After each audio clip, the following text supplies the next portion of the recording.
Preheat from Canterbury Trails Farm. Today we're going to make a cake, an upside down orange cake, and I got this recipe out of a 1937 Home Arts magazine. The magazine was a magazine devoted to women and needlecrafts. They also had lots of columns about housekeeping and handy tips and awesome recipes. And this happens to be a November edition, and so they were really concentrating on Thanksgiving recipes. This video may or may not make it up by Thanksgiving, but the orange citrusy is a nice winter kind of cake. I think you're going to be pleasantly surprised at the tastiness of this cake. First thing we need to do is butter a shallow casserole. I have it's like an 8x8. 1 1/4 cup brown sugar on the bottom of this pan. You also need to preheat your oven to 350. Spoon. Tablespoons of butter. And we are going to be using little like squares all over. Segments from 3 oranges. But I am using 1 can of mandarin oranges. I'm going to sprinkle over that 2 teaspoons. We're going to be making a batter. 1/2 cup of shortening. The recipe calls for a full cup of white sugar, but between you and me, that whole brown sugar was a whole lot, so I'm going to put a little less.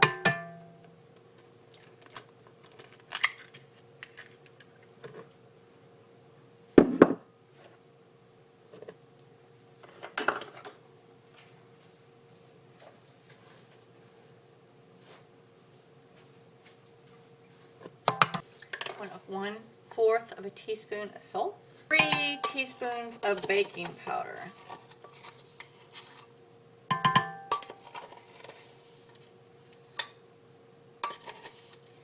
and this is where having the dehydrated powdered orange juice and that kind of things in your pantry comes in handy.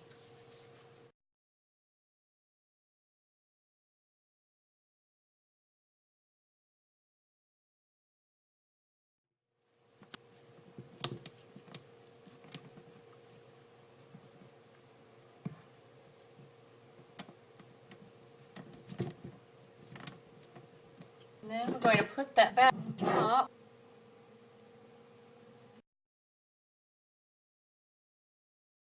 I'm going to smooth it out.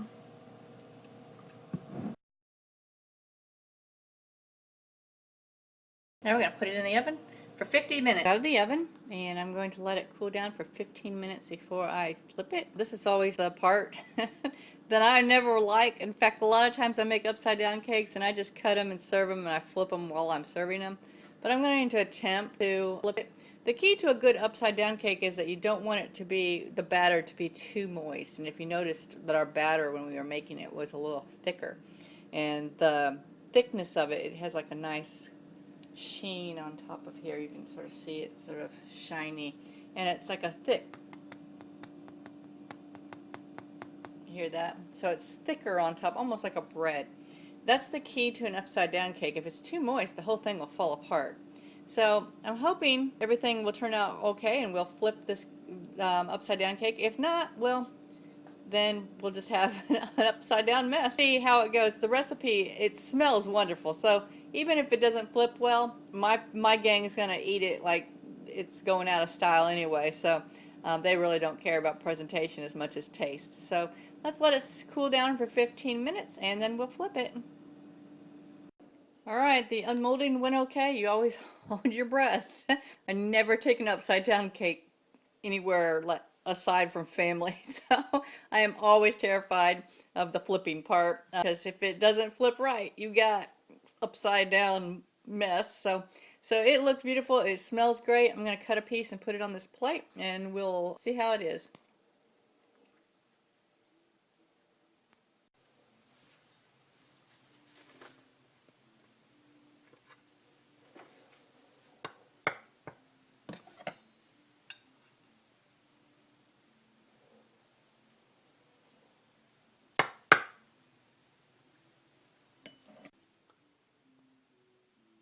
There it is. It looks really good. It's fluffy inside, has the nice crisp bottom, Has all the gooey yumminess on the top. Has plenty of juices that we can scoop up and pour over, or if you're serving it with ice cream, you can put that on ice cream.